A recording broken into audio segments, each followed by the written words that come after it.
Oops. Hi, everybody. Welcome to Stratosphere Lounge. I'm your host, Bill Whittle, and it's good to be here. I had to miss last week, I'm afraid, because it just got overdone. Make this idiot shut up. So it's good to be back, and hope everybody's been well. I don't think I've had a chance to talk to you since I got back from Mexico. I was there for 3 nights, and my beautiful, gorgeous wife, hi, honey, was there for 8 or 9, and I got to meet my daughter-in-law for the first time, and that was terrific. And Natasha and Deanna had a wonderful time down there, and I had been to Cabo San Lucas 10 years ago, and not had a really good time there at all. But Cancun was incredible. It was really, really great. Really, really great. It was hotels were just magnificently run. I grew up in hotels. I know what good service looks like, and and I also got 1,000 hours in airplanes, and I know what good ground crews look like. The crew at the airport was fantastic, and all of this together just made me kind of think. Mexico, Mexico can work. There's no reason. It's not impossible for Mexico to work, because it sure as hell works in Cancun. I mean, the airplane handling and marshaling was better than I saw at LAX, considerably better. Hotels were perfectly run, immaculate, friendly people. Everything I saw there was great, except when we first got off the plane. When I went to Cabo San Lucas 10 years ago, I decided I was never going to go back there because Mexico has a law which I think is actually kind of cool, in a way,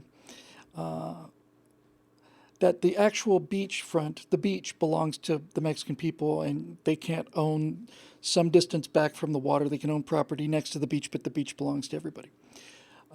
So,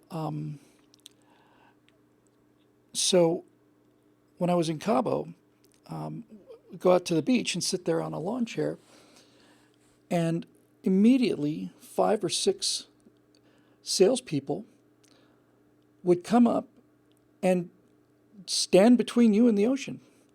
And they had little tables where they were selling, $4 trinkets and that kind of thing. And none of them would go away until you bought something.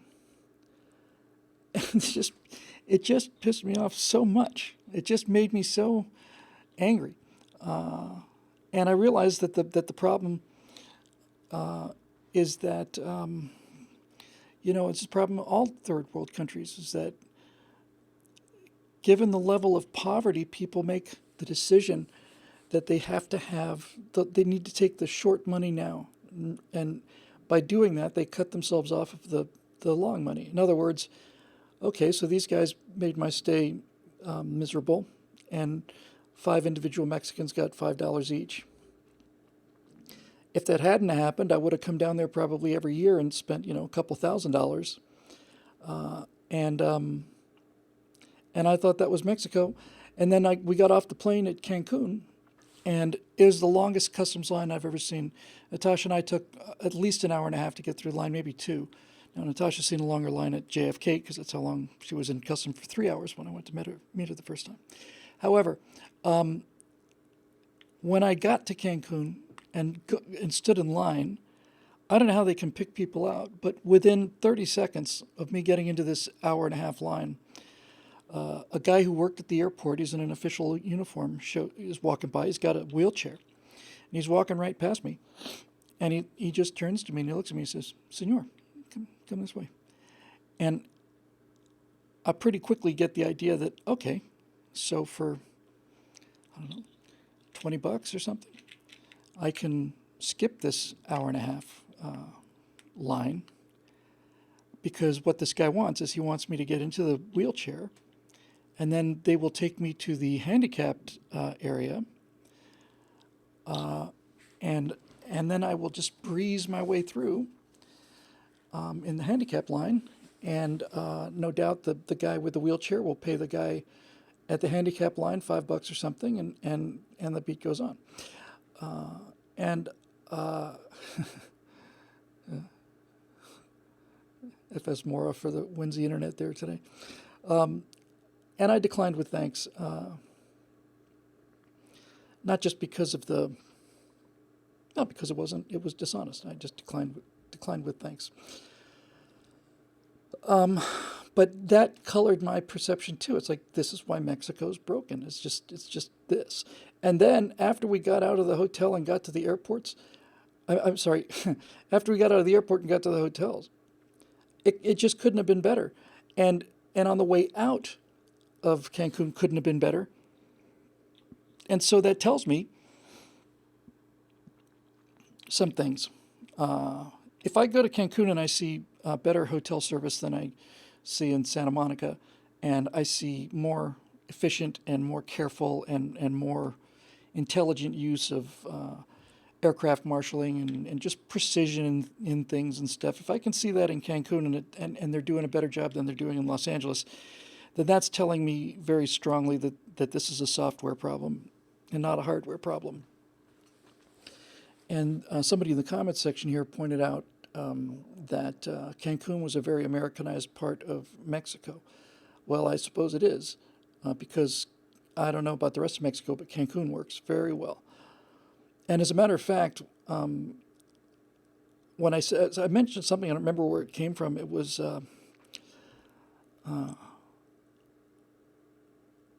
I mentioned something about this being my favorite place in Mexico, and he said, no, Cancun, as if it was a separate country. So I was very pleasantly surprised, and Natasha was very pleasantly surprised. She stayed there for an additional 6 nights, and I just went home and determined to see,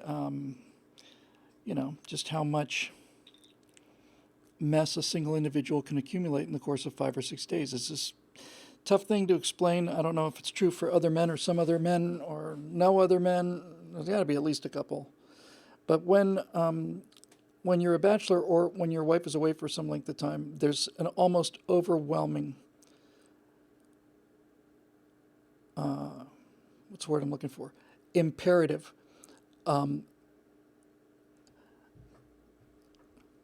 to just basically be as much of a pig as possible. Just order pizza, leave everything on the counter, and just don't take a shower for 4 or 5 days. Just be a slug. So I'm very glad. I'm very, very glad that she's home. So anyway, just to wrap up the Mexico thing, Cancun proves to me that something is happening. That Mexico works in Cancun. For Cancun to work, you have to have, I suppose, at least minimum corruption, and most especially, the government has to keep the drug cartels out of there, and not even out of there. I mean, like, you can't even get a whiff of them. If you get so much as the slightest whiff of those Zetas or any of those other murdering bastards, no one's going to Cancun. No one. Dave Big Booty says, make Mexico Cancun again. Pretty much it. And Trevor said it's like the Middle East works in Dubai. I haven't been to Dubai, but I get that sensation. And so this is something that should actually, I think, give us a lot of hope, and also probably cause us some more frustration. But to me, incredibly hopeful coming back, because Mexico is our biggest strategic concern in the world. It's not China. It's not Russia. It's like, virtually all of the issues that are really hurting this country now are driven by immigration laws and all of this idea of the destruction of the country as a country, and the whole thing. We got to build a wall, all the rest of it. But if you had a Mexico, that worked as well as Cancun works, then we wouldn't need a wall, because there'd be no reason for people to come to the United States except Mexicans to come to the United States, except to come and spend their tourist dollars, which would be a damn big improvement over what we're seeing now. And so, why it doesn't work outside of Cancun, I'm not sure. Obviously, needless to say, the tourism dollars are enormous, and and and kind of instantaneous. So, if Mexico could, if the a lot of people have said that somebody mentioned in the comments too that it's like the difference between China and Hong Kong. You know, people in 1999, the 100-year British lease on Hong Kong expired, and they turned Britain. It was British territory.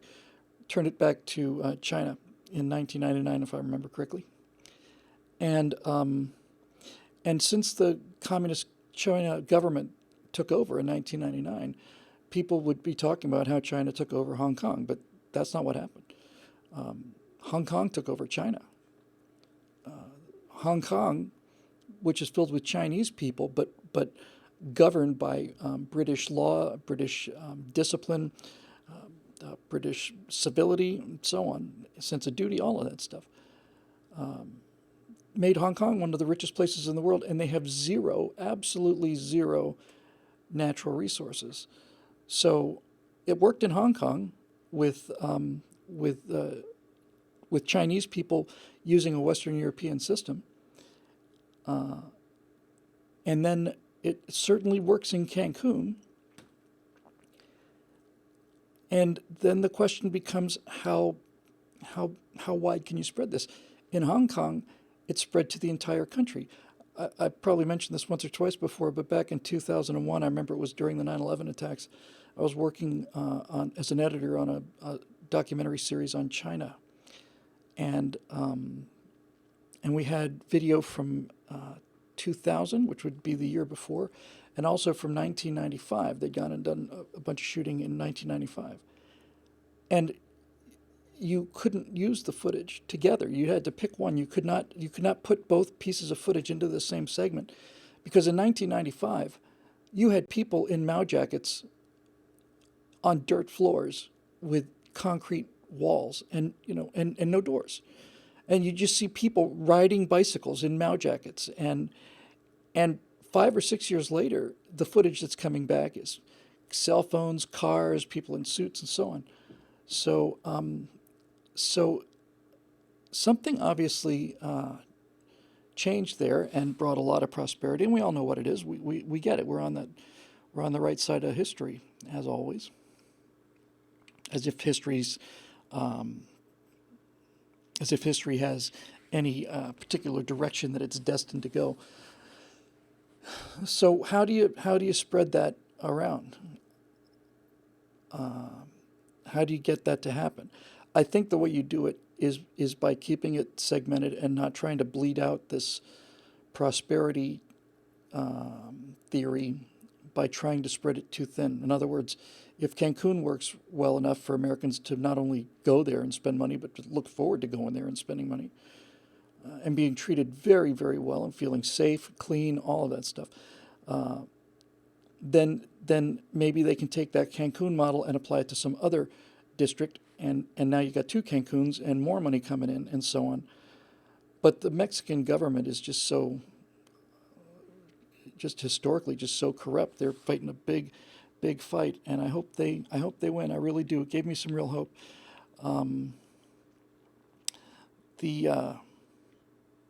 The inverse is true, by the way. It's not a pleasant experience for me to go from America to Mexico and then come back to America and realize that the airport is not as good as the one in Mexico. The roads aren't as good as the ones in Mexico. It's this democratic government in California, in LA, and in all the democratic cities in America. It becomes more flagrant every day. It is just simply a money laundering criminal organization. They should just RICO the entire Democratic Party, but they certainly should do it in the cities. So here I live in Los Angeles, one of the one of the big name cities in the world, and at one time the hub of all of the world's glamour in Hollywood, and the home of like, America's car culture really kind of started here. America's Beach Boys and surfing and all that stuff. It just started here and spread out. We had aerospace companies. We had they made movies in Hollywood back then, and all of this stuff. And it's just been stolen, and so they continue to raise taxes, and the roads are garbage. I went to LAX to pick up my wife just a few nights ago, and I parked at the United terminal, and after 8 o'clock at night, they moved the United's international flights come in through customs at the Bradley building, so I had to just go around the airport 3/4 of the way around the loop. And that took 50 minutes, 50 minutes, for me to go 3/4 of the way around the LAX loop. A lot of the parking lots were just closed. No explanation, but they were just closed. And it was extremely frustrating. And it was worse than frustrating. It was shameful. I was ashamed of it. And that's not a good feeling. At all. Anyway, food for thought, something to think about. It is mostly the software. In fact, it's probably exclusively the software. That's certainly the evidence I saw going there and coming back. In any event, so much for Mexico. I can't get into too many details. In fact, I can get into hardly any. But we did, since we spoke last on the last Stratosphere Lounge, I did have a chance to talk with the people over at Esoteric Radio Theater. And we looked at, we looked back on the Apollo 11 series. And we were all pretty happy. I wasn't actually planning on showing this, but you know what? I'm going to. Just take a look at this. I know it's showing off, but I'm just really proud of this. Hang on one second. I just want to show you something that kind of blew my mind. Scott Ott pointed this out to me. So here's the iTunes, Apple iTunes podcast list. These are the top 10 results for Apollo 11. We were in the top 3 to 5 the whole time, but you can see that all 4 episodes made it into the top 10. But look over on the right at the popularity. That's, I don't know what to say about that. I mean, just look at that. And those 4 episodes are 5, I mean, the highest, all the other episodes have 2 bars. I've got, 20? 15, something like that. And they had that kind of popularity, and every single one of them is longer than an hour. One of them is an hour 37, it's almost 2. So that was really impressive, and it was impressive to the people who basically put up the money for this. And so we're going to get to do another one. I can tell you that, and I can tell you that there will be 10 episodes, not 4, 10. And I'm really, really, really looking forward to it. Got a meeting about it again tomorrow, and then maybe I can tell you what it's about next week. But this one was 4, and the one coming up is 10, and it is much larger in scope, needless to say, than the one we just did. But I just had such a good time doing that show, and I learned a lot. I learned not just about Apollo. I mean, I just learned a lot about this business that I'm in. I remember talking with Scott a few days after it, and it was like this shocking realization that that for 10 years now I thought I was in the video business because I was a video guy, but I'm not. I'm in the radio business, and I still haven't really completely figured that out. But those numbers were for podcasts. I always felt that my voice was a major, major, major liability for me. But many of the comments were, Shelley was telling me today, she's hearing from people, so you have such a soothing voice. It's just, I feel like if I get more, any more animated about things, only dogs will be able to hear what I'm saying.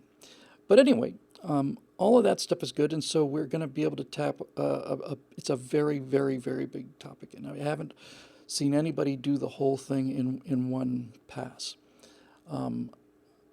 So I hopefully will be able to get into that a little more coming up. But yeah, more of it coming. And what I was saying about the writing is what I was feeling about the video game project, which I'm still working on, believe it or not. And what it is it's the ability, which I've spoken about quite a bit. It's the ability to get out of first person singular with me talking to the camera in first person in real time.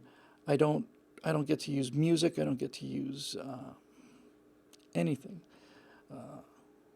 None of the tools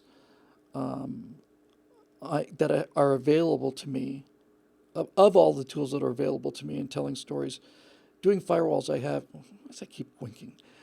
Doing firewalls, I essentially have one tool, and that's just me talking and telling a story, which I do the best I can with on that. But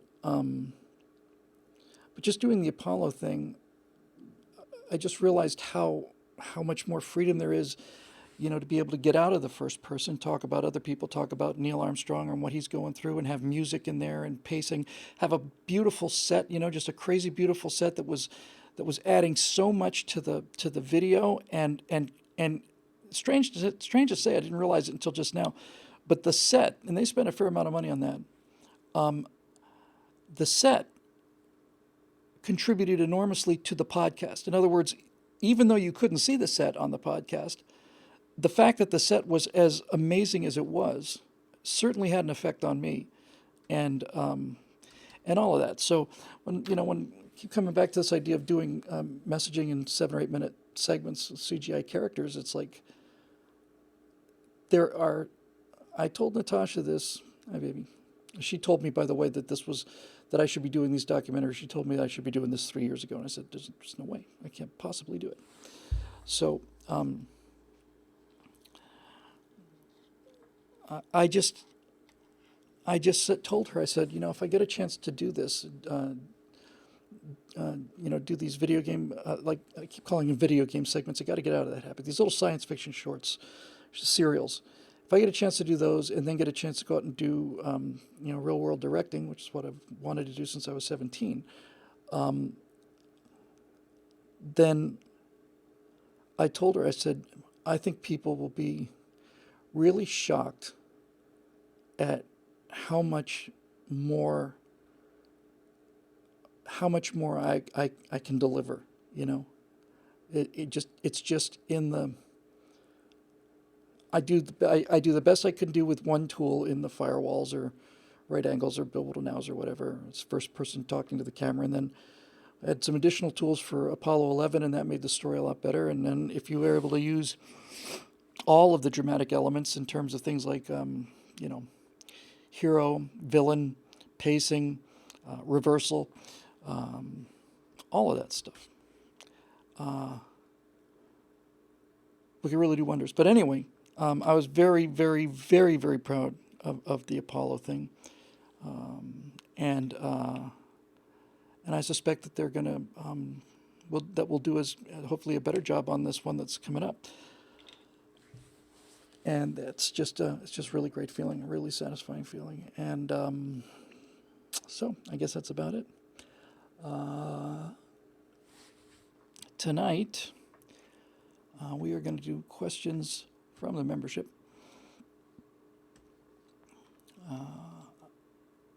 And really, to be honest with you, I should be doing pretty much exclusively from the membership, because the people that pay for this content are so generous with it.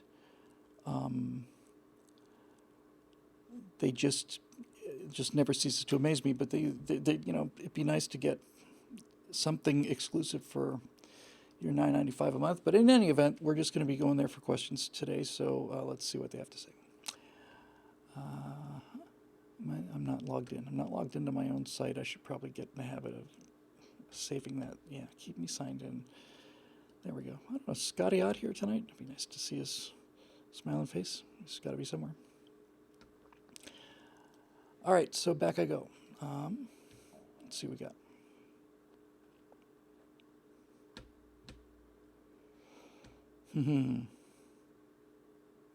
Wow, a lot of comments. I'll just I think I'll just go down the list as much as I can because I don't see them really ranked or anything. This is from our friend Cindy Lucin, who I have not seen in the comment sections for quite a while. Hi, Cindy, how are you if you're watching? Let's see what she has to say. According to U.S. News and World Report, the top 10 most powerful countries in the world today are 1. The United States, 2. Russia, 3. China, 4. The UK, 5. Germany, 6. France, 7. Japan, 8. Israel, 9. Saudi Arabia, 10. United Arab Emirates. If the U.S. gets squeezed out from the number 1 position, who, in your opinion, will be the new number 1? We're not going to be pushed out of the number 1 position. Not while I'm alive. It's just not going to happen. And I know that sounds grand. That was my off the cuff remark as my first reaction take on it, and I'm going to stand by that. One of the things that's been difficult for me to hear from my wife is just who's traveled far more extensively than I have. I mean, I've been to the end of the driveway, and all that. But to hear how much newer, cleaner Seoul, Korea is, and how their internet speeds are blindingly fast, and everything's brand new, and then you look at Dubai at nighttime. It's one of our Apple TV screensavers, and it looks like a city from the 21st century. It looks like what America should have looked like 10 years ago. And all of it, and all of it, and all of it, and all of it, and all of the decay and the lack of the American education system is so appalling. And all of it, I think I understand it pretty well. I talk about it pretty much every day and I make a living at it. But if I had to pick a country from that list, I would pick the USA in a heartbeat, and not just because I'm an American. I still think it's the best bet on the board. And this is an interesting discussion because it's actually a pretty finely hewn point. But here's the reason why I'd still go with America. If you have a second wave industrial-based economy, which we were throughout, started in the late 1800s and certainly right up through the World War I and II, and started to become an information-based society probably in the mid-'80s, but probably more like the early '90s. And now we live largely in an information-based society. In an industrial-based society, you have to have large numbers of workers. They don't have to be terribly smart to work on a production line. And every time I say that, I need to qualify that by saying I have the highest regard for people who work on assembly lines. But it is something you could train somebody to do, so it's the same task again and again and again. But you need large numbers of hardworking people if you're going to have the biggest economy in the world in an industrialized nation. And breakthroughs in industrial nations usually consist of being able to produce more of stuff and more cheaply or less expensively than your competitors, which is how Japan went from being smoking ruins to basically kicking our butts in 25, 30 years.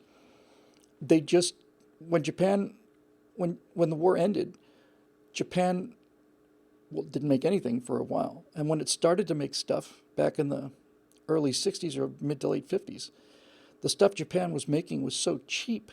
Made in Japan was just a laughing stock. It was so much of a laughing stock, as a matter of fact, that the Japanese created or renamed a town. They named it USA, and that way they could stamp "Made in USA" on their on the stuff they were making. And you spell USA USA. So they literally cheated their way into putting made in the USA on it because it was so much of a higher quality. Japanese quality was just a joke. That's some Japanese piece of crap plastic thing. And then all of a sudden, I don't. The great thing about doing the show live with comments is that every time I get stuck on something, rather than having to stop the show and Google it, I just mention it, and it takes about 8 seconds for it to appear and a few more seconds for it to come back.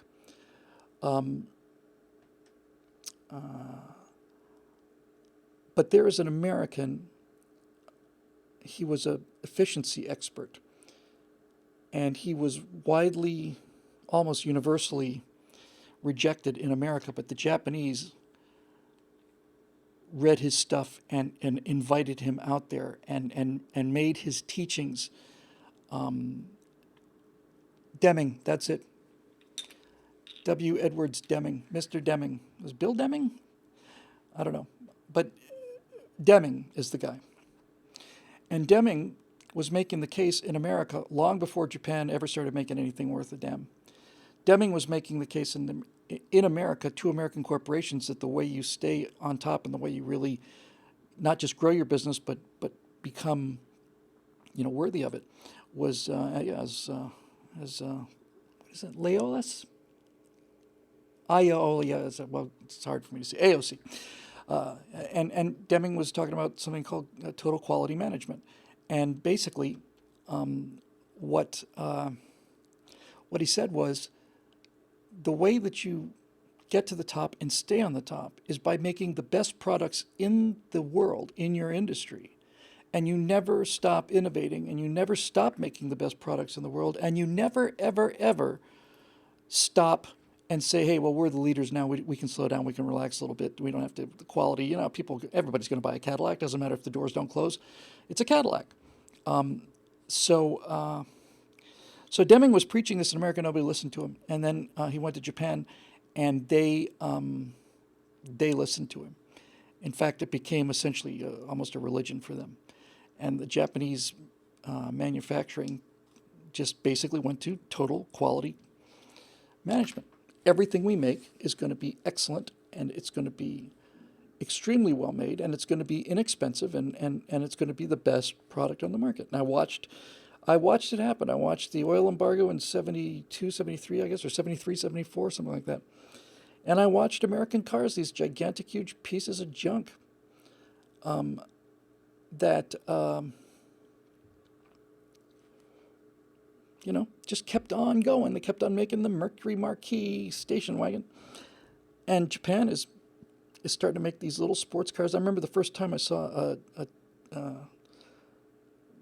was it a Toyota Supra? The Supra? Was that Datsun before they became Nissan? Anyway, first time I saw the Supra, a little Japanese sports car, I thought, man, they're really getting there. So anyway, back to the question about all these nations and stuff.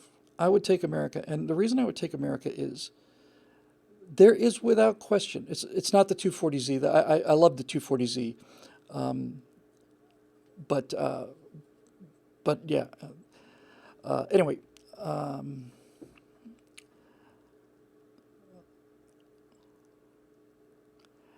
I know that our education system is junk, and I know that China graduates more engineers in any given year than we have, in school together. And I'm terrified about that, and I'm very, very aware of it, and I'm very aware of the societal decay. I'm aware of the infrastructure decay. I'm aware of all of this stuff. But if I had to pick, I would pick America, and this is why I would pick it. I remember when I was writing the script for Aurora, the Voyage to Jupiter movie, and I was outlining the second one, which was going to be called Ice Station Series, and it was about a space battle, absolutely accurate, as accurate as it could be made given whatever we understand about science today. And I was going to have the space battle with the Chinese, and I had a line in there, and the line was one of these guys who worked at Aurora Aerospace said to the boss, He said, Sam, you can't you can't go to war with China. You know, you can't go to war with China. And he said, he said, we got 300 people here. You know, they have billions of people. You can't do it. And he said, well, they don't have billions up there. Up there, they got 20. We got 20. And our 20 is better than theirs is. Ayoyas. Sorry about that. Ayoyas. I'll try and get that right, but I'll probably forget it. Anyway, sorry about that, Ayoyas. Ayoyas all a Coke. And so this is what I'm getting at. If you look at just, it's not just wishful thinking. Just look at the world and look at what people are buying. What is selling, you know? iPhones sell. Samsungs are made in Korea, but they're basically took the device was invented in by Apple, and then other people went out and made great copies of it, and Facebook and Google and SpaceX and I don't see any. The same thing for movies.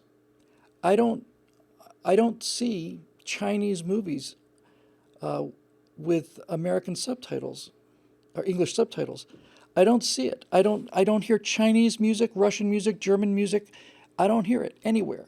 And when I look at people around the world today, and I'm talking about anywhere in the world, from Moscow, from Red Square to jungles in New Guinea, what I see is people wearing shirts that are in English and are either American corporation or an American sports team. And that is not based on numbers. It's not based on quantity. If we were talking about manufacturing stuff, our workforce compared to the Chinese workforce would be over a long time ago. But there seems to be something about American culture that is driven by innovation, and despite all of the stuff that the government has done with taxes and regulations and stuff, this still is a place where you can start a business for $400-500. And I'm sure I told this before, but once I went out to see, there's a props company here in LA, out in the valley, and they had all these space props, and I wanted to see it really badly because I was really deep in the Aurora thing. And one of the things they had was they had a full-scale, photorealistic working interior of the space shuttle. Every single button was labeled correctly, and it all worked. And I went out to this place, and it was just in one of those little industrial parks. Just that idea of an industrial park, I don't think I see much anywhere. And as we were walking back out, I looked to the right, and in a little room the size of a closet, it was probably the smallest room you could rent in that building. I walked past this stuff, and I saw this beautiful, beautiful anodized aluminum tubing and just beautifully machined stuff, really well made. And I just stuck my head in the door and I said, "Hey guys, sorry to bother you. This stuff is really, really well made." "Oh, thanks, man. What are you guys doing in here?" And the guy said, "Oh, we're working on we're making civilian rebreathers for the scuba market." So what now? "Yeah, we used to be Navy divers, and we understand how they work pretty well, so we just decided to open up our own business and start making them." And there you go. And it's not even a question of. It's certainly intelligence, and it is hard work. And the Chinese are hardworking and intelligent, and so are the Russians, when properly motivated. But there seems to me, continues to be, an ingredient missing from those cultures and all of the other cultures that they put on that list. There's something missing. Or, if you want to put it the other way, we have something that they don't. Went for a beautiful long walk with my wife last night. We were walking around the neighborhood for almost 3 hours, 2.5, something like that. Talked about all kinds of things. And we were talking about Cancun, and when I was down there, we were staying in one hotel, and then for the remaining part of her stay, she moved to the hotel that her daughter was in. And the hotel that we were in had a higher portion of Americans, and the one that she moved to had more Russians because it was part of a charter group that you could do, and the charter flight included the hotel and all the rest of it, and Spaniards and a bunch of other people who were not Americans but were guests and tourists in America. I'm sorry, in Cancun. And Natasha was telling me last night, she said it just was different. There just wasn't that spark that you had back at the American Hotel. People didn't come up. People didn't just say, "Hey, that's a really nice dress," and people didn't say, "How you doing?" They just that kind of friendliness and that looseness wasn't there, and that's I don't think that's it, but I think that's the bottle that it comes in. And Rough Riders here, name I haven't heard before, but that's a great name. Good to see you. Writes that China innovates using $380 billion yearly of stolen American intellectual property. That's it. That's it. Exactly right. And so let me just wrap up this question with something if I don't know more about, I'm certainly a little more excited about.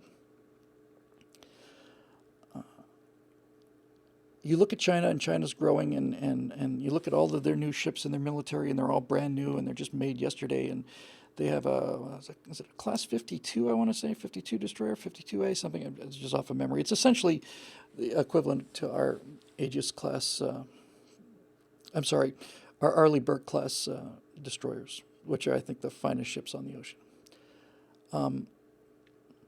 And you look at these ships and you see, oh, they're brand new and they're building so many of them, and they've got a carrier and they got more carriers, and you see the Chinese stealth jet, and you see them doing carrier operations, and the whole country is just beaming with pride because they got a carrier just like the Americans do. And in a way, it's the same kind of Potemkin village that Russia had. And by the way, most everybody knows what a Potemkin village is. It's a storefront that's put up. It's a fake building. It's a fake town, and the idea was that he did it to impress. Was it Catherine the Great?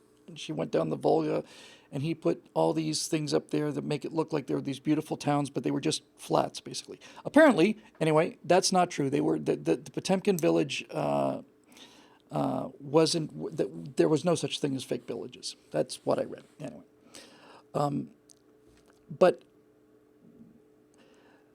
the Russians, and I'll be talking about this in my upcoming series. The Russians were playing catch up with America, and they were always behind, not because they were dumber than we were.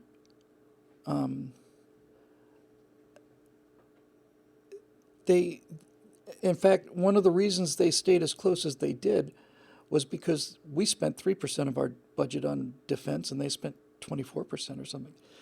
But they were willing to trade. They were willing to trade lives for know-how. I don't want to get into it again because I think we talked about it 2 weeks ago or whatever. But the Nautilus, the first nuclear submarine, is up in Groton. Somebody told me I pronounced that wrong. Anyway, and this first Soviet nuclear sub, they just didn't have the same level of technology. But they needed to have a nuclear sub because they needed to keep up with us, and they needed to keep up with us because Russia has been invaded so many times that they have a perfectly understandable paranoia about being outgunned. And so the question is, well, why didn't they surpass us? I am trying to think if there was anything during the Cold War that was a Soviet breakthrough. I know they put Gagarin up first and Sputnik, and I just got finished talking about that, but that was basically a big booster thing, and they needed the big boosters because their nuclear weapons weren't as accurate as ours were. It's actually kind of a fun game to play. I'm getting to the point of this, Cindy. But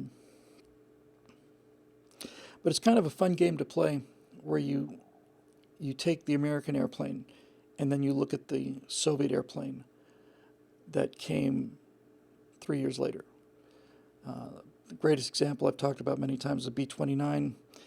The most advanced airplane in the world by by 5 years, and a couple of them had to make emergency diverts to our ally, the Soviet Union.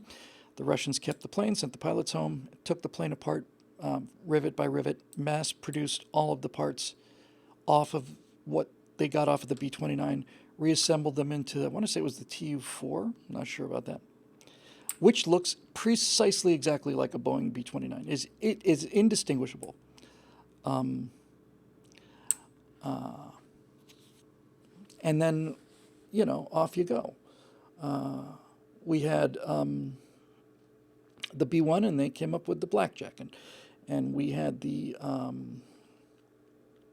swing wing fighters like the F-111, and then they came out with the MiG-23, and on and on and on and on and on.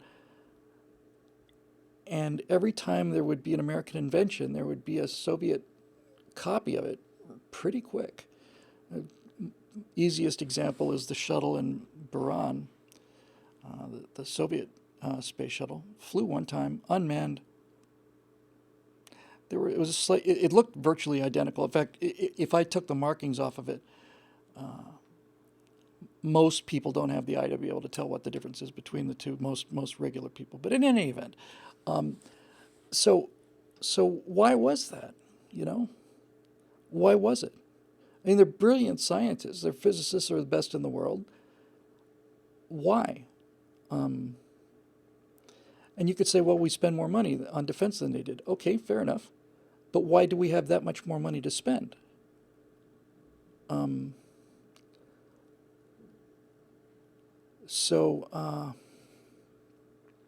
see this again with China. I see the exact same thing. China has an aircraft carrier because we have an aircraft carrier. And China has stealth jets because we have stealth jets. But our stealth jets work. They actually work. It cost enough, but they actually work. Foghorn here, regular in the Stratosphere Lounge, and also in the Aurora Republic, where he is the Secretary of Defense, I might point out, is constantly talking about, and not in a classified secrets kind of way, but just in a general way, how just the software updates to the F-16, which I want to say first flew in 1972, is right around there, maybe a little later even. But anyway, that it's not even the same jet, just the software updates. But the F-22 and the F-35, they're game changers. And when you see the Chinese trot out there, was it J-20, I guess, or J-50 for their stealth plane? It looks like a stealth plane. It's damn near half again bigger than the F-22. And it doesn't appear to be stealthy. It just looks stealthy. It's kind of like a cargo cult. So the only thing I think that really actually happens is we have the ability to innovate because we have the fluidity, the ability to exchange ideas back and forth. We have legal protection for those ideas. That's important too. In other words, if I come up with something really groundbreaking in America, I can put a patent on it, and I can make some money and continue to work on it. If I do that in a totalitarian country, it just simply gets taken away. So anyway, while I certainly would agree that the American average is plummeting, nevertheless, I don't think it's a matter of numbers anymore. I think it's a matter of innovation. I think the entire electronic age, video games, all of it is a matter of innovation. And innovation, to me, and I'm just trying to take an objective look at it, to me, innovation is not only an American quality, it strikes me as a pretty much universally, exclusively American quality. I have a lot of things that are made in China, but I don't have anything that was designed in China that I'm aware of, or Russia, or anything. I don't have any French items.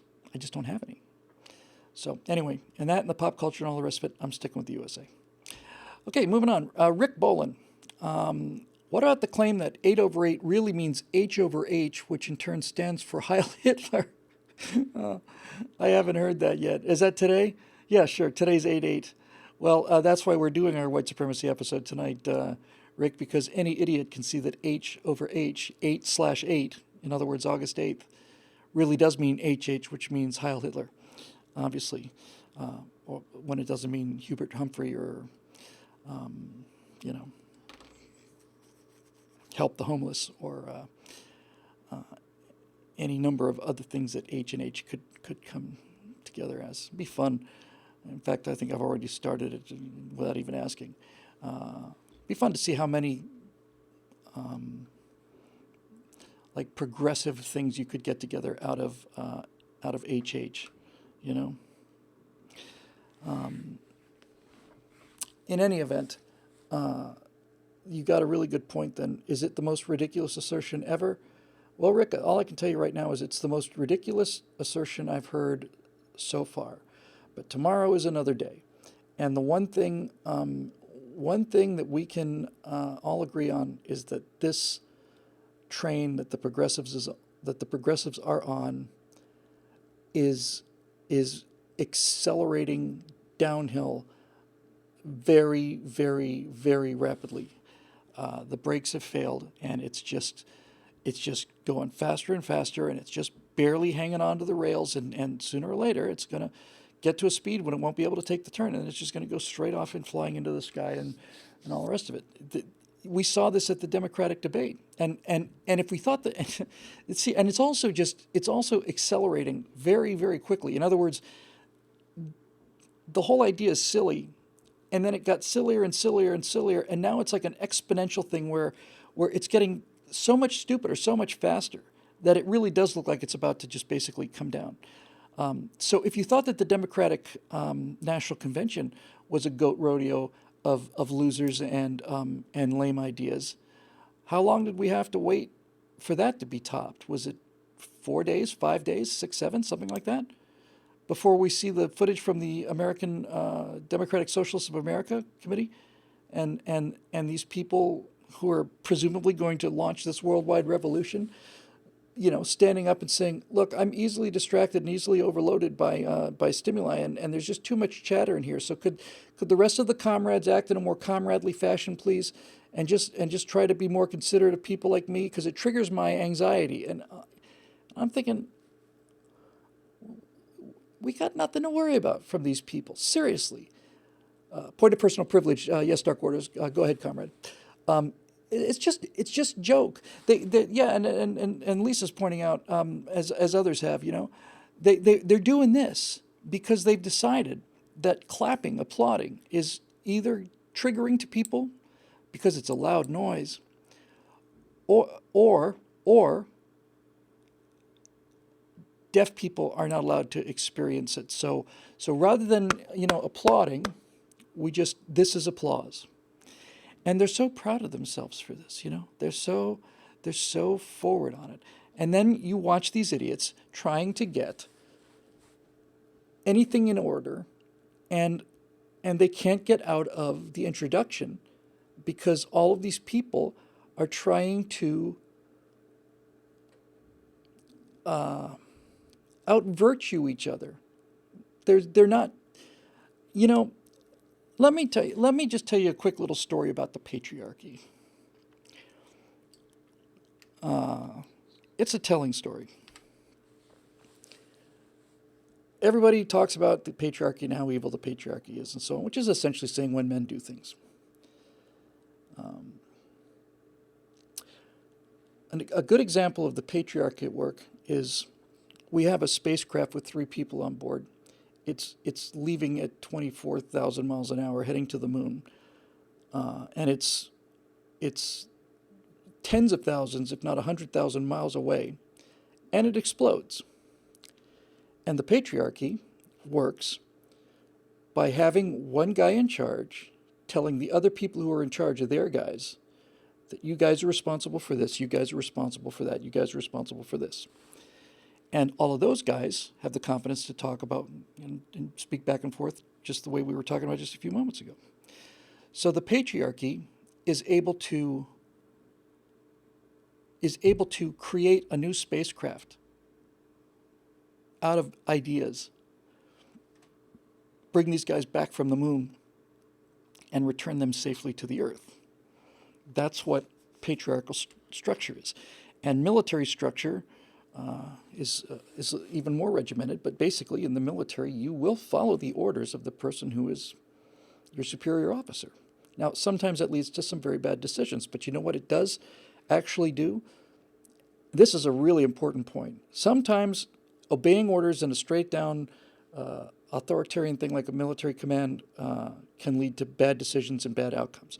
But the modern military is far more flexible than it used to be, and the idea that a private can't tell a general what to do, I don't think that's true anymore. I have to be careful about it, but you know, the military is making astonishing mental efforts to not cut themselves off from good ideas. So this is the patriarchy. And the patriarchy means that we can put 11 nuclear-powered floating oceans of steel out there and launch jets that weigh thousands and thousands of pounds and fly at 1,000 miles an hour and launch them and recover them and do all of this simultaneously, plus all of the supporting ships and the submarines, all of it. That's the patriarchy. I had a little experience with the matriarchy when I was working in Gainesville, Florida. I had a little 3D production company, and I had been a theater major there many years before, and I got to know many people at a very, very excellent theater called the Hippodrome Theater in Gainesville, Florida. In the Hippodrome, and this would be a while ago now, it'd be 93 maybe, something like that. The Hippodrome was not a patriarchy. The Hippodrome was a matriarchy. And when I went in, I would do the commercials for them for like $300. I'd do this animation. But basically, when I would go in to hear about the show so that I could come up with a commercial for it, I went into these meetings, and these meetings that were run by the actors who ran the theater ran it in the very loving, very sensitive, extremely caring, and fully equal environment of a matriarchy, where they said during the meeting, "Look, I'm not. I can't tell you what to do. I'm just, my position is this." And do you know what happened during that 2.5 hour meeting? You're going to think I'm making this up. I swear to God, I'm not that bright. I'm not that imaginative. I sat at that meeting while these women took 2.5 hours. I'm not joking. 2.5 hours to determine whether or not their flyer would go out on goldenrod or canary yellow. 2.5 hours. And it ended with one of them leaving the room in tears. And the reason that happened was because if you are going to put every single thing up to a vote, and every single thing has to be approved by everybody, and then you find out that they're going to go with the goldenrod after everything I said and all the points I made about canary, and it's like, well, what else do you expect?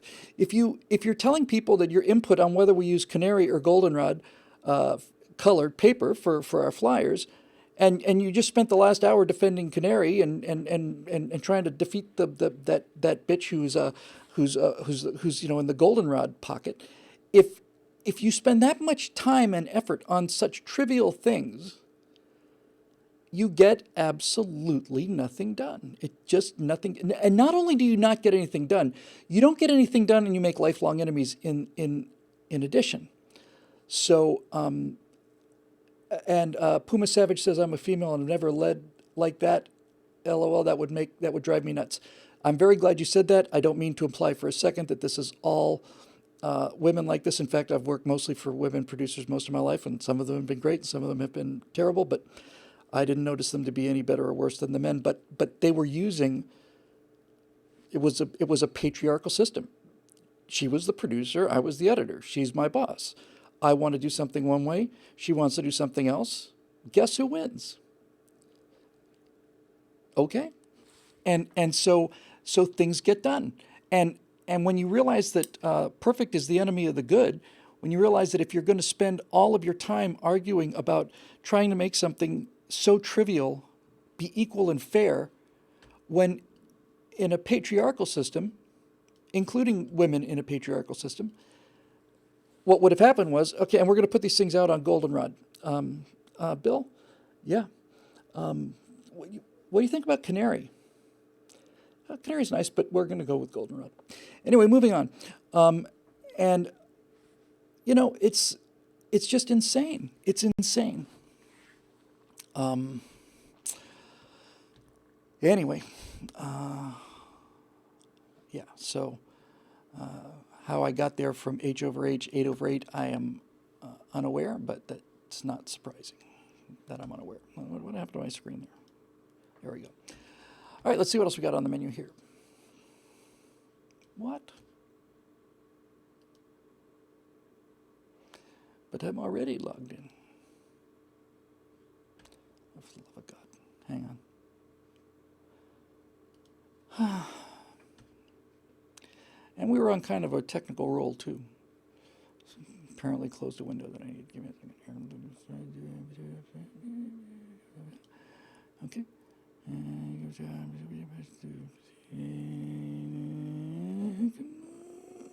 Okay, here we go. The order has changed. Oh, it's Cheryl Toomey's birthday. Happy birthday, Cheryl. I think somebody might have mentioned it in the comment section, but it's here on the membership page. So happy birthday to you. Oh, the orders are all different. I do remember this. I do remember these two. So let's take those two, and then we'll see. Steve Young says, "How about those Jimmy Stewart aviation movies? Strategic Air Command, Flight of the Phoenix, No Highway in the Sky?" Question mark. I think the best example of those kind of movies, Steve, feature films that are they're so much into military operations that they essentially look like documentaries. I think the best example of that is Starfighters. There was a movie made in the 60s called Starfighters, and it was about a squadron of F-104s. And in Miami, growing up in the days of, 4 or 5 channels and then, UHF, there was a channel that ran, I'm not making this up, they ran the same movie every day at 3 o'clock for a week because they couldn't afford to get any more of those. And I was sick one week, and I remember Starfighters was on. I watched that movie 4 times consecutively, 4 days in a row. It's a terrible movie. It's awful. But the point, I guess, is that, that kind of, it just used to be integrated. I have to say, honestly, if I was about to lament the fact that there's no connection between, not enough of a connection between what the military does and what the public understands that they do. But I'm actually gonna bite back on that one, hold myself down a little bit, because there are so many movies that are made. It's not a huge number, but they're prominent. That seem to be exceedingly not only realistic, but well, the more realistic it is, probably the better you end up feeling about the military. But films like Lone Survivor or 13 Hours or O Dark 30 or American Sniper, those 4, for example, those movies, to me, are just fantastic. Fantastic films and full of heart and really seem to portray these guys in the best possible light. And they're making those movies, and they continue to make them, so I feel a little bit better about that. Act of Valor, yeah. Act of Valor is interesting because it was a bunch of SEALs who were kind of, I think they got in some trouble over this, but a bunch of SEALs decided to make a feature film called Act of Valor. And the film was pretty good, but it was acted by the actual SEALs. And I remember one guy was pretty good, but the rest of them, no. You need these raving neurotic lunatics to portray real men, because real men aren't very good at portraying real men, because it basically involves saying words that aren't yours, and acting is essentially just a giant lie, just a giant open lie. Hurt Locker is a film I didn't get to see.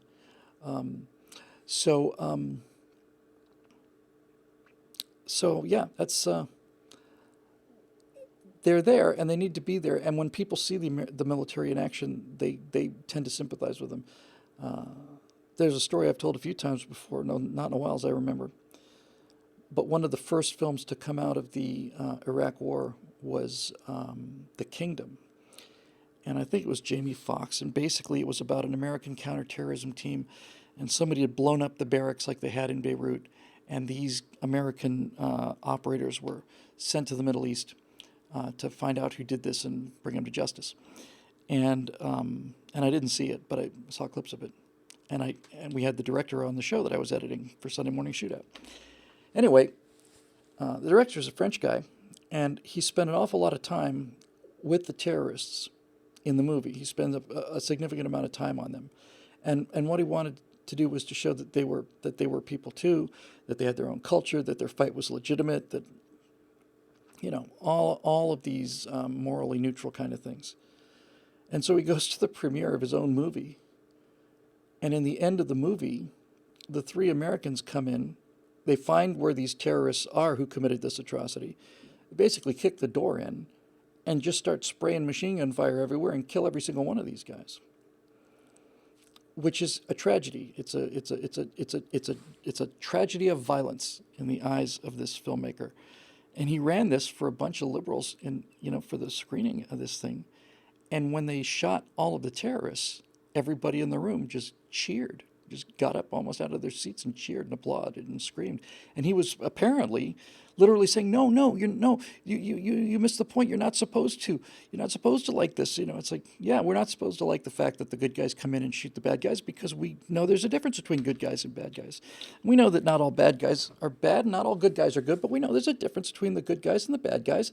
And when the good guys come in and kill the bad guys, it makes the good guys feel good. Not so hard, really. And apparently the subtle nuance of wanting the terrorists to live as much as you wanted the soldiers going after the terrorists. I apparently wasn't sophisticated enough intellectually or emotionally to be able to understand the point of that. And a movie that I didn't see, and I wanted to, but I decided not to because of the same thing as Act of Valors that started this little detour, was Clint Eastwood's movie. And it's one of his few misfires. And one of the problems with the movie is that the title is unrememberable. It's the something, something, something to something, something. It's about the train incident.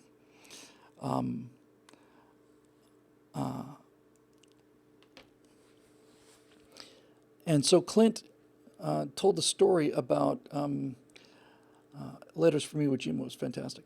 But Clint told the story about, I want to say it happened in the late, 8 or 9, 10, maybe a little later, 12, 13, 14, somewhere around there. And 1545 to Paris, yeah, who can remember that? But basically, Clint Eastwood, 1517. See, I get two titles immediately, and they can't even get that right. It looks like it's the 1517 to Paris. In any event, it was the story about this French commuter train, true story, where a jihadi gets on the plane on the train with an AK-47, a lot of ammo, gets himself all prepped up, and is going to start walking through this train and start shooting people.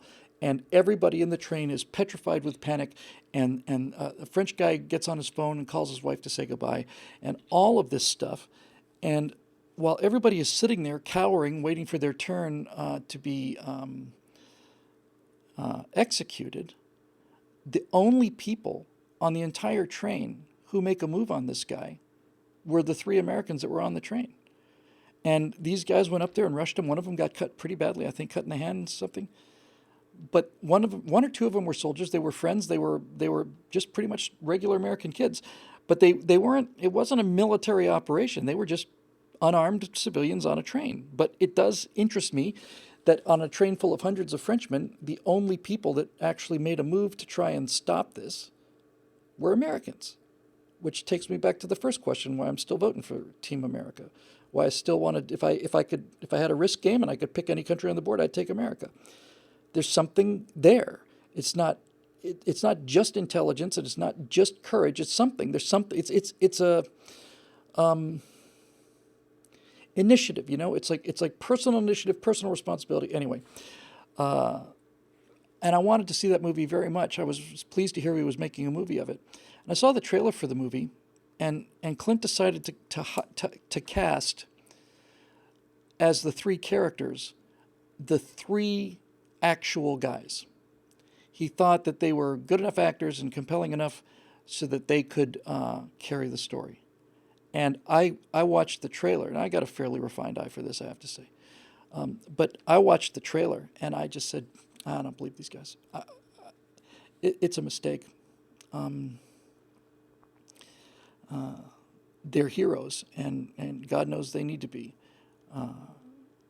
and recognized as such, but they're not actors. They weren't awful, and neither were the guys in Act of Valor. They weren't like, it wasn't like, oh man, that's an awful performance.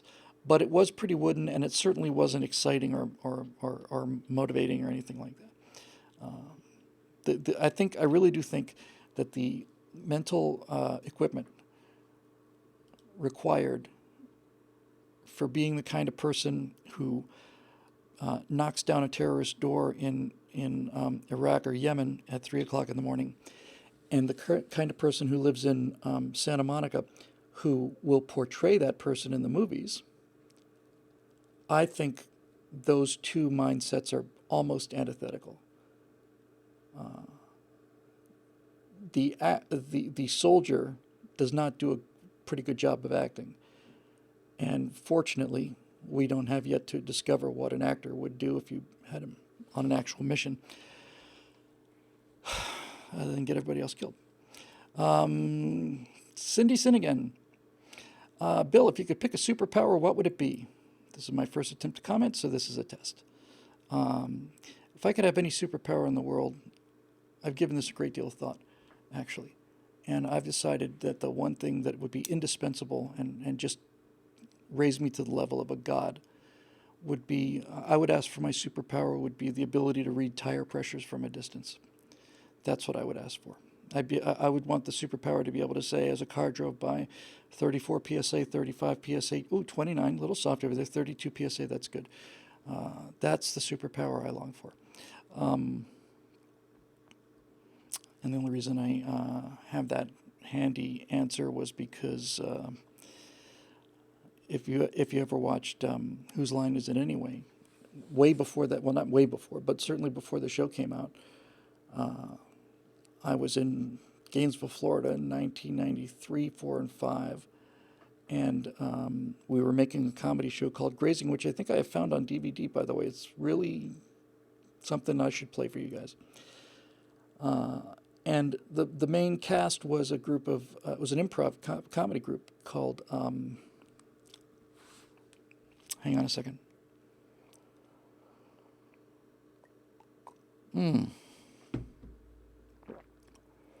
It was a typical improvisational comedy group name because it was kind of clever, but not really. Carnival Knowledge. Carnival Knowledge. And then when I got to know these guys and work with them, I got a chance to do a couple of, rehearsals with them, not on stage, but just rehearsals. And that was about the most fun I can remember having in quite a long time. Being in a comedy, an improv comedy company, is just genuinely a blast. And one of the games that you probably might have seen if you're a fan of Whose Line Is It Anyway is Superheroes. And the way that game works is people take a question, they take a crisis from the audience. What is the crisis? And it's supposed to be something funny, and somebody yells out, "The world is running out of marshmallows." Okay, great. So the guy who's the kind of the MC says, all right, the problem is the world is running out of marshmallows, and he points to the first of these improv guys, and he says,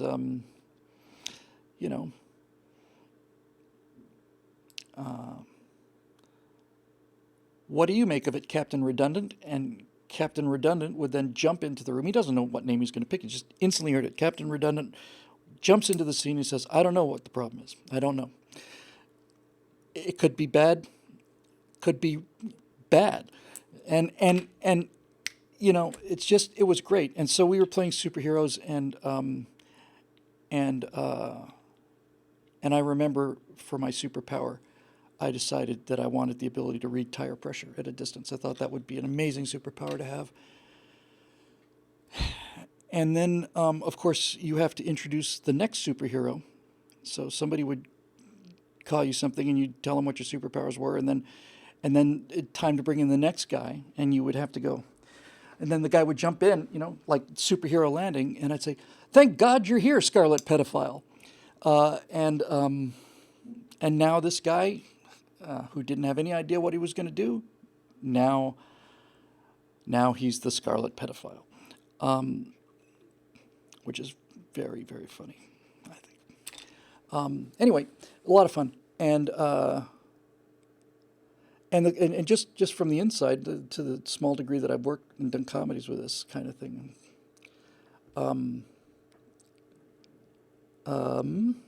Oh, yeah. Here's the trick to improv comedy, because you've got people who are all doing different things. One of my favorite improv routines ever, and it's simple as can be, is that you've got, let's say, 4 or 5 people in a circle, and you say, "How is your sister feeling?" Some random question, and each person gets to add one word. "My sister is feeling considerably," and it's like you're playing a game of hacky sack. It's just like, how long can we run this sentence and have it still be a sentence? Really fun. But the key to improv is, and this is really not, most people don't realize this, I think. There's only one rule in improv comedy, and that rule is you can never, ever go against the direction that the ball is rolling. You got to roll with the ball. You can move it into different directions, but if somebody goes Scarlet Pedophile, you can't not accept that. You cannot ever go backwards. All of this stuff is happening spontaneously, and it's creating things in all these situations, and you can't just go, no. You've got to go in the same direction with it, and then to the degree that you can add something, push it around in a new direction, that's great. But you can't ever just plain drop the ball like that. You can't have that. I can't say something because I don't know what I'm going to say. I can't say, "What do you think, Scarlet Pedophile?" And the guy goes, "I'm not the Scarlet Pedophile. I'm this." No, that doesn't work. Doesn't work. You got to play along, man. And if you want to turn it into something else, then you can say, "I used to be," or "My cousin is," or whatever you want to do. Okay, let's see. Moving on. Steve Young. Again, but good. Has a question here. I should scroll down a minute. Automation and AI, artificial intelligence, I'm reckoning, although it may mean Aktun Ivanovich. There may be some hidden meaning behind the AI that I'm unaware of, some nationalist white supremacist meaning, but I'm just going to overlook that obvious case of racism. Automation and AI in municipal public works or the power company. Hand wheels are being taken off of the water valves in my pump houses. What happens when the servo valve actuators fail to operate the valves? Okay, so artificial intelligence is being used apparently in a power company, and the manual water valves that used to be there are no longer there. I guess that thing would center back up. There's an easy response to that, Steve, a real easy and simple one, and that is, what could possibly go wrong? What makes you think that the system, as carefully researched and engineered as that, could ever break? What a silly idea. What could possibly go wrong? Why would you ever want to have manual controls on the plane?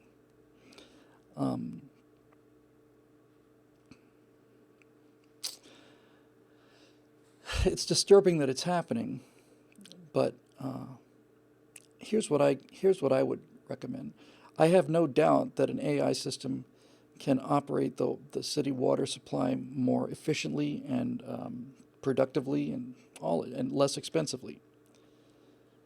But if you don't put a valve that a human can open and close where you need to have a valve, then you're just making a big mistake. And this comes to an idea. I think I might have talked about this once. It's been a while. But this is an engineering concept, um, and it's an important one. It's a term we use kind of off the cuff, but we don't really think about it. I didn't anyway until I started to, and then I did. And that term is fail-safe. Well, what about this? Well, it's a fail-safe system. It's fail-safe, and fail-safe comes off as sounding like, oh, it can't break. That's how we're kind of using the term. What about this system? Well, don't worry. There's a fail-safe in there, and it's used to indicate kind of that that can't break. That's not what it means at all. What it means is when it breaks, not if it breaks, when it breaks to safety, and not to I don't know what the inverse is. Fail catastrophically, I guess. In other words, a fail-safe system for a nuclear reactor would be one where, not where you're pumping water into the containment, and if you run out of electricity like they did at Fukushima, then you run out of water, and then the reactor boils all the water away, and that accelerates very fast. Then you got a real problem with a meltdown. If you're depending on pumps to pump water into the system, and the system breaks, it's going to fail catastrophically. Now, I'm not a nuclear engineer, but I play one on the internet. If that system were a fail-safe system, that would mean that when it fails, it would fail safely. In other words, you would design a system where the reactor is constantly bathed in water, and your pumps pump the water out. So that if the pumps stop working for whatever reason, now instead of a meltdown, now you're down to, it's not making any power, but it didn't blow up. Fail-safe is a really, really interesting idea. It's built into almost everything, and I have yet. I've talked to Natasha about wanting to see this very much. I have not seen any of Chernobyl, but I've had people who I respect say it's the best thing that's ever been made on television ever. Chernobyl was the catastrophe that it was because the Soviet government decided that containment structures cost money. And the only thing that's outside of that reactor is just some Ukrainian people. And building a gigantic containment for that reactor would just add to the cost. I mean, what's the worst that could happen? Well, when that Soviet reactor, it wasn't an accident, by the way. As I recall, there was a drunk Communist Party commissar who was determined to show that he could run that reactor at a power level lower than I think that it's ever been done, and he basically overrode all his engineers and threatened them all with the gulag and stuff. And he said, "No, just run it lower." And they said, "It's unstable." And who are you to tell me? I am the commissar of this project, but we're engineers. But I'm the commissar, and if you say another word, off you go. Okay, maybe we'll just get lucky. Well, they didn't, and the thing blew up. But it blew up, and there was no containment structure. That concrete dome that you see with reactors here. Martin Archer, I'm going to do your question next, anyway. That concrete structure that you see around American nuclear reactors, like at 3 Mile Island and so on, is designed to withstand the impact of a commercial jetliner running into it. This was decades before 9/11. They needed something that was strong enough so that if the reactor failed, and if the systems and the backup pumps and the backup batteries and all that stuff, if all of it just failed, all of the radiation would be contained inside something called the containment structure. And a good way to think about a containment structure is virtually every house in America has a containment structure, unless you count Florida. The containment structure that's in the house that you're in is called a fireplace. We don't light a fire out in the middle of the carpet because things out in the middle of the carpet are flammable. So what we do is we build into our homes a fire containment structure. We take the fire and we not completely surround it, but more or less surround it with things that won't burn so that the fire doesn't get out of control. And then the only time that that containment structure fails is when somebody decides that they didn't close the little iron screen on it when they poked it last or put another log in there. But basically, if you really want to think about it, it's just completely fair, I think, to say that the Chernobyl reactor was a fireplace that was built in the middle of the living room. And the idea was, as long as somebody's tending it, what could go wrong? And that's my answer to the question. I mean, we're not going to put any valves on this thing. We don't need valves, Steve.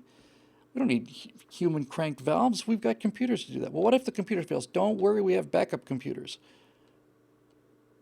And you can chase this idiot as far down the road as that idiot's ready to run, but it's never, ever paid off, in my opinion. I think that all of these systems need to fail safe, and that there needs to be. I think any computer that's built, especially AI computers, and sometimes the way some of these video games have been running lately, PCs as well. I think that any computer that's built has to have not joking about this, should have a plug that you can pull from the wall. Death sentence, like that. Physical plug that you could pull from the wall. Now, that would slow the AI down. Whether an AI that's 3 times smarter than me could figure out a way to get me to keep the thing plugged in, that's possible too. Anyway, that's that. I said Martin Archer, so I'm going to go down to the bottom.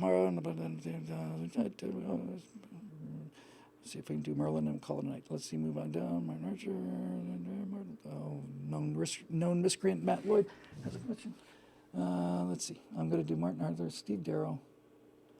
Oh, okay. Sorry, Martin Archer. What name were you using? Yeah, thorium, man. Thorium is awesome. Thorium is the future. And if people weren't so hysterical about things, we would have had we'd have unlimited clean energy. So Martin, I was checking the comments section for your name. I might have missed it. I'll go to the top. I'll refresh the page, look again. So maybe I just skipped it somehow. But I'm going to do you next. And then maybe we'll do one more, and I will be going home where I belong. Edward Smith, Cindy, Rick, Steve, RG, no. Oh my God, there's a member who's in the comment section named RG, and his thumbnail is the B9 robot from outer space. So there's a guy after. Steve Darrow, Matt Lloyd. People are saying there's a page 2, and I can't seem to see it, and they say they can't see it either, but I don't see how there could be a page 2. But I guess there must be, because how does that work?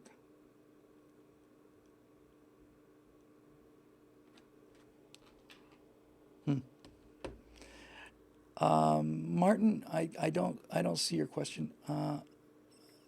Yeah, that just sucks. That's not what I had in mind at all. How does this? I have to admit, I've never quite seen anything like this. It's almost like, let me just look. Webb McMaster posted the comments. Here it is. Here's the replies. It goes all the way down to the bottom. Didn't see your name. There's clearly more comments, but there's no, you get down to the bottom and there's no next. Martin, I'll tell you what, I'll make you a deal. I will take, if you will remind me in the pre-show, I will do the first 2 questions from you exclusively next week as a form of apology. I'm awful sorry about that. That's embarrassing. Oh, here we go. Remake movies that could have been good but weren't, but stay the hell away from the classics. Okay, so here's a question. Last week, Bill, you posited that Forbidden Planet should be remade with modern effects. That frankly appalled me. To me, that would be like remaking Aliens or 2001: A Space Odyssey or any other classic movie. I'd rather the classics were left alone and instead remakes ought to be made out of films that could have been good but weren't. John Carpenter's 1982, The Thing was better than the 1950s original, for example. And okay. First of all, I agree completely that Forbidden Planet is a film that looks like no other.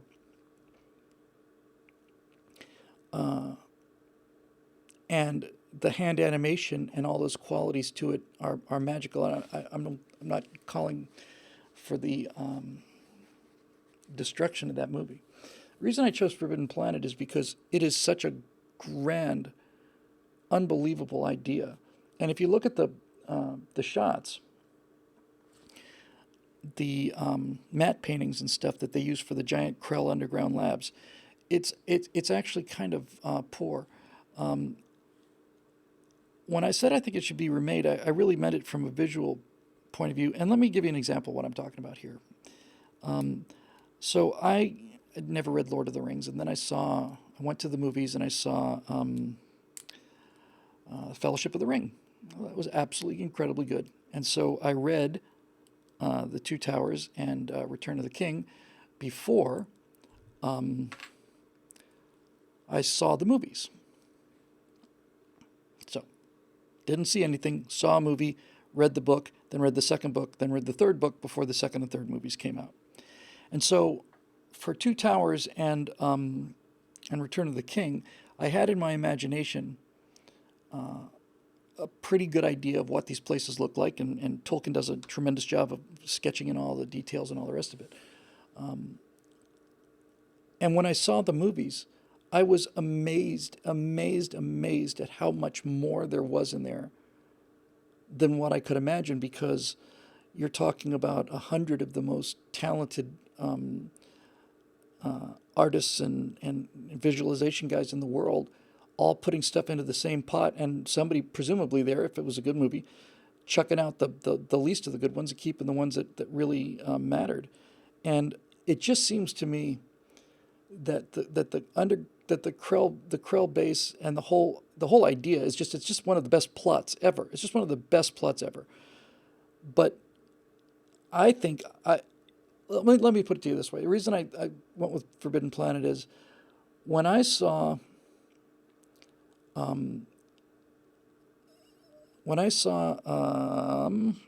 Fellowship of the Rings, and it got better and better and better, and then they entered Moria, and there's that first shot when they come into the giant hall in Moria, and they're holding, Gandalf's got his little glowing thing at the end of his staff, and you look up, and just the magnitude of how huge it was.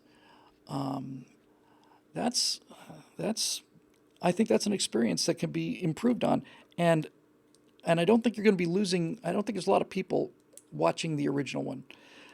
Many people have pointed out how influential Forbidden Planet is. That's why I think I'd like to see it remade. A couple people have mentioned how influenced by it Gene Roddenberry was. Well, yeah, Star Trek is Forbidden Planet on TV. You got it's very, very similar in a lot of ways. And so was Lost in Space. You look at Forbidden Planet had a saucer, Lost in Space had a saucer. Forbidden Planet had this kind of gyroscopic thing in the middle that was all the navigation stuff, and so did Lost in Space. And then these guys look like kind of like Starfleet, and they've got phasers, and it's great. But the plot of Forbidden Planet is just brilliant. It's a brilliant reversal. It's a great reversal. You don't see it coming, and then it becomes really horrifying. And what you could do with the visual effects on that movie, in service of the plot. Look, I guess the thing that we're not really disagreeing. I'm not arguing for a second that Forbidden Planet needs to be remade, but if it was remade by somebody who loved what they were doing and had some skill, it could be really, really, really something. And there are some movies that are not very good movies that could be remade into better ones. And I'll tell you this, there's some science fiction stories out there that have never been made into movies, and I don't understand why. I was thinking about this, I want to say 3-4 days ago. Two of the, I think, the best science fiction stories I ever read in terms of plot, not so much characters. He's not a real character guy. But in terms of plot and twist and scope and meaning and all of those things that count, these two stories, I think, would make extraordinary movies. Yes, Dave Big Booty gets one of them. Rendezvous with Rama is one, and the other one is Childhood's End, both of which by Arthur C. Clarke.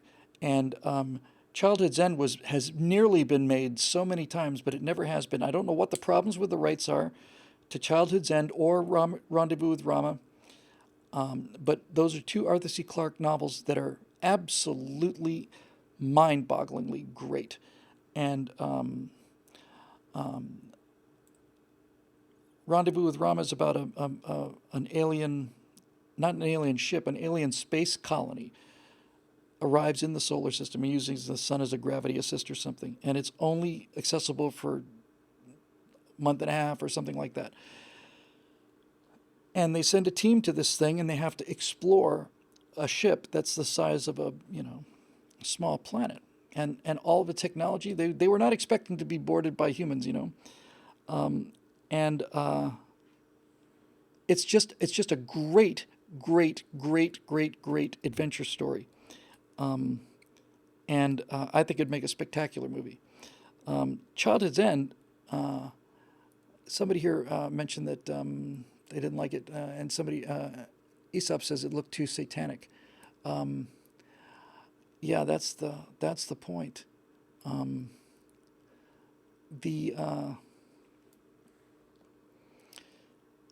what the hell? I mean, it's either you've read it by now or you haven't, I guess. So, spoiler alert, here it comes. I'm going to talk about about Childhood's End for a moment. Childhood's End is about starts with a race of creatures coming to Earth. They're far advanced beyond us, and they put their giant flying saucers over every one of the cities. It was made as a miniseries. That surprises me. I didn't even hear of it. I bet it was awful. But basically what happens is you have these aliens, and these aliens arrive, and they basically say, we're here, we're not hostile, but things like bullfighting is going to have to stop. They basically, like the parents came into the room. And then they basically said, we will not reveal ourselves for how long was it? 20 years, 10 years, 50 years, something like that. The shock of it is so and so forth, and we're not going to reveal our presence. We're going to stay here, but we will not reveal our presence until 50 years from today or whatever the number was. So there's a human liaison guy, 50 years, yeah. Human liaison guy who works with the head of the aliens. The aliens are called overlords. And he works with the leader of the overlords named Karelin, I think. And they work together for 25, 30 years. And these overlords live a long time. And the human is getting older, and it's, and it's clear he's not going to make it to the 50-year period. So the human guy, who's been working with this guy for 25 or 30 years, dying of curiosity, burning with a curiosity, he's worked with him for 25 years, has no idea what he looks like, puts together a briefcase that's got like a strobe light, because Karelin has always been behind this kind of two-way mirror thing, a screen where nobody could see him, but he could see out. And at the very end of it, he runs up, at the end of this meeting, runs up, puts it on there, pushes the flash, and just to see, and as the thing flashes, he just gets a glimpse of the figure leaving the room. And he's convinced that Karelin did it on purpose, that he knew he was going to do this. So he let him get away with it, let him have his wish of seeing what was there. Anyway, what he saw leaving the room was Satan. It was a red-skinned, horned, tailed, winged, gigantic creature who looked exactly like Satan. And I think, if I recall correctly, Clarke said that basically these overlords had been here before, and somehow that image of them had gotten put into the collective unconscious, and that it became part of a human sort of combined memory, and that for all of human history, humans have taught themselves that this kind of a creature is the embodiment of evil. And so now these aliens come to Earth, and they have to kind of reveal themselves, and it turns out they all look like devils. It's a great reversal. It's a great story. He gets to go to somebody else gets to go to the Overlord planet and all the rest of it. Somebody's talking about Footfall. Is that the name of the book? The book with those elephant creatures, and when you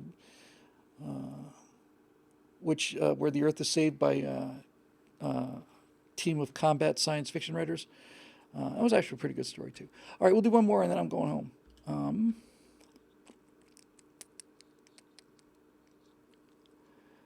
Let's see.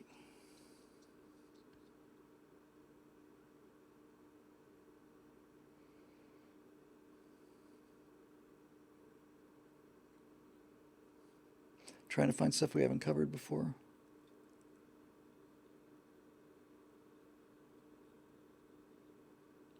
Huh. Okay. Mr. and Mrs. Sordicus.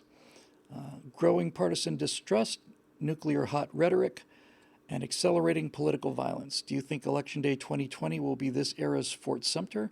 I pray it won't be, but I fear it will be. It's a great question.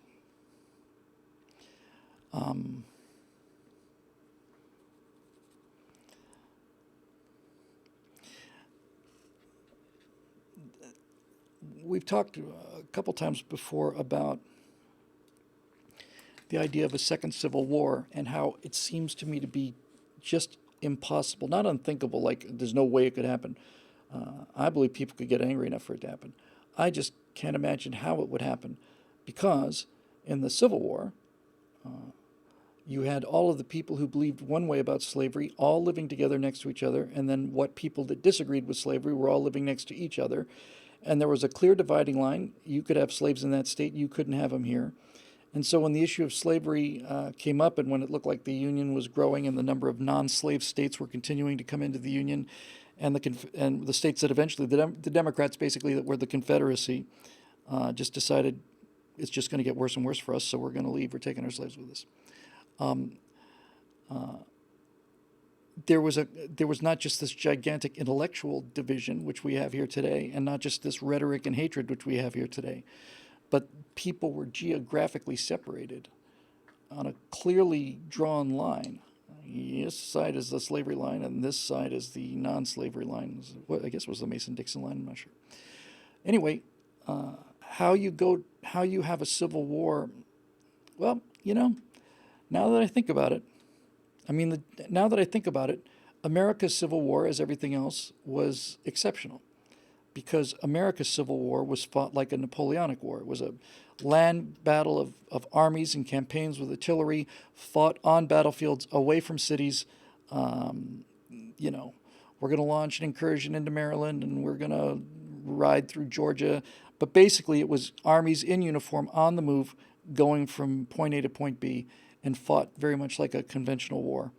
And I was going to say, I don't know how you can have a civil war when everybody who's trying to kill each other are living in the same place. But then I realized that's how most civil wars work, right? That's how it works. It's what happened in Bosnia. It's what happened with in Rwanda.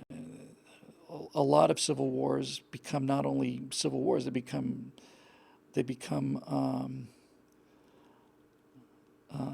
genocide, and the people who lose are just killed. The Russian Civil War was fought that way, and so was the English Civil War to some degree. But yeah, ours was a little different. I don't know. Look, when we talk about civil war as opposed to intense disagreement, we're talking about war, and war is shooting. If you're going to say it's a rhetorical war, I'm not accusing you of this, mind you, but if you're going to say it's a rhetorical war, then it's not really war. I don't know how. I don't know how the half of the country that is opposed to owning guns goes to a shooting war against the half of the country that does believe in shooting guns and owns an awful lot of them. I don't know how. I don't know how that works. It would be like the Confederacy being pacifists, proud of the fact that there's not a single rifle anywhere in the Confederacy. And this is what makes me sleep a little easier at night. If it was the other way around with the guns, I'm sure I'd probably be out of here. And this is something that the left doesn't understand, or maybe they do. Maybe they do understand it. They just hate it because it's so effective. But we got the guns, and they don't. And it's not that they can't have them. It's just that they don't want to use them. That's fine with me.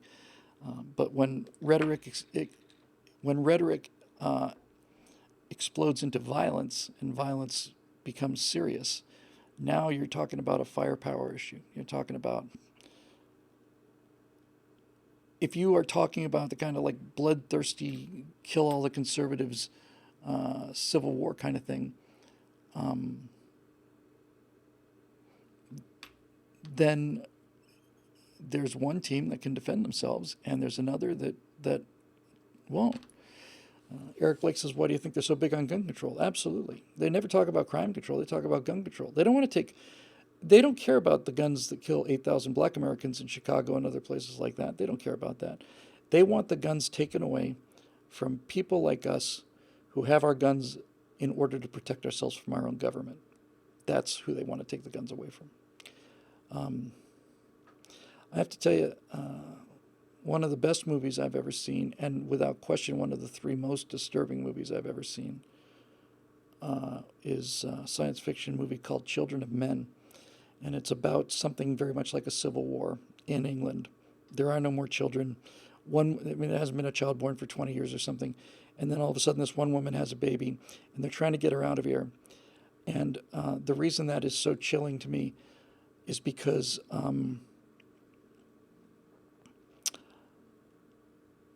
the depiction of a Western modern city in the throes of civil war,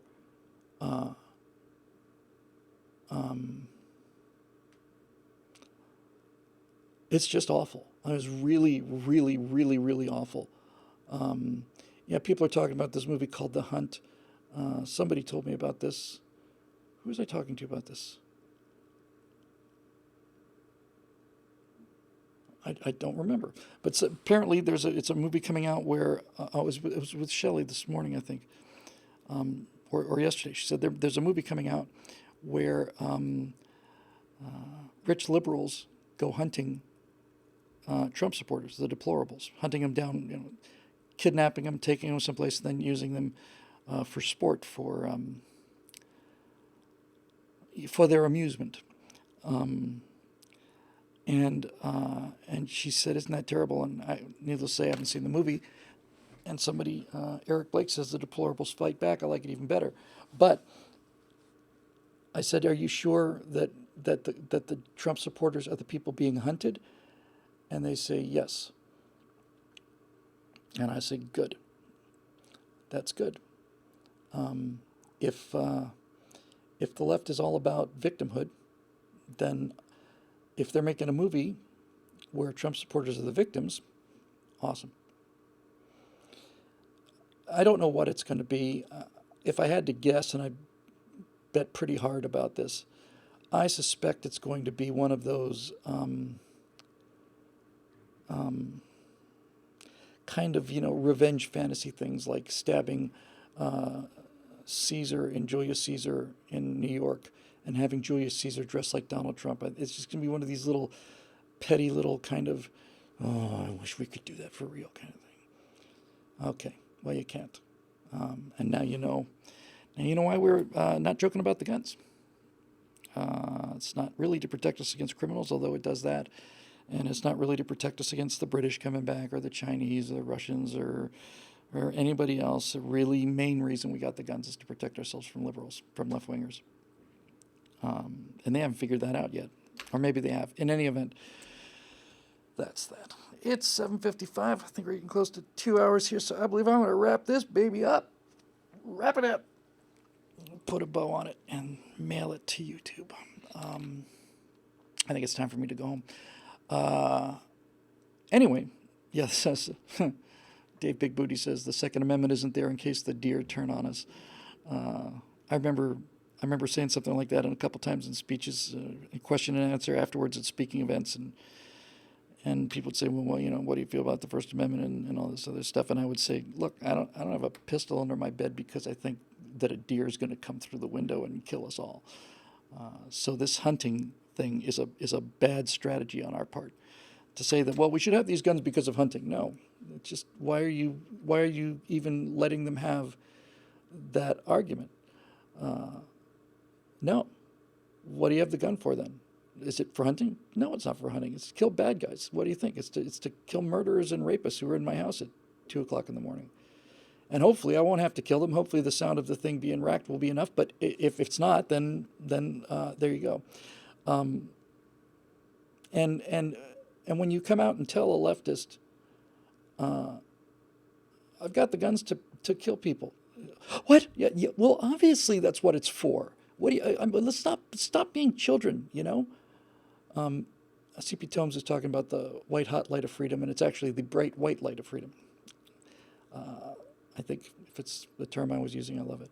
So Eric Blake says, Lefty, why do you need an AR-15? Us, to protect us from you. Yes, exactly, precisely. That's exactly right. Well, we don't mean to do anything, really. Why don't we just stab him in the heart? And you don't mean to do anything because you know who's got the ammo. Yeah, that's simple. Alrighty, I'm going to wrap up this goat rodeo, and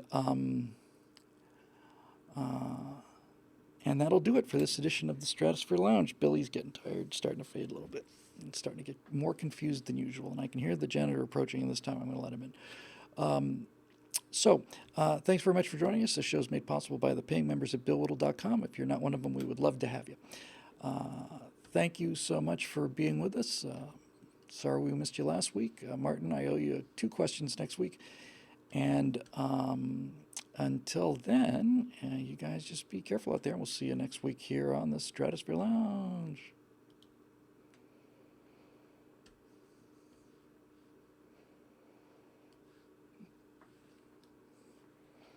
It's like what Foster Brooks said about laughing. Yeah, he said it during the roast of, I don't know who he was roasting, but Rowan and Martin were on the dais, the podium, whatever. And they were talking about laughing, and it just exactly like this audience. It's exactly like the Stratosphere Lounge audience. He said, Dickie and Danny always said that laughing had to have something for everybody. Working people, morons, perverts. Yeah, it's the same problem I got here too. No, I know they don't know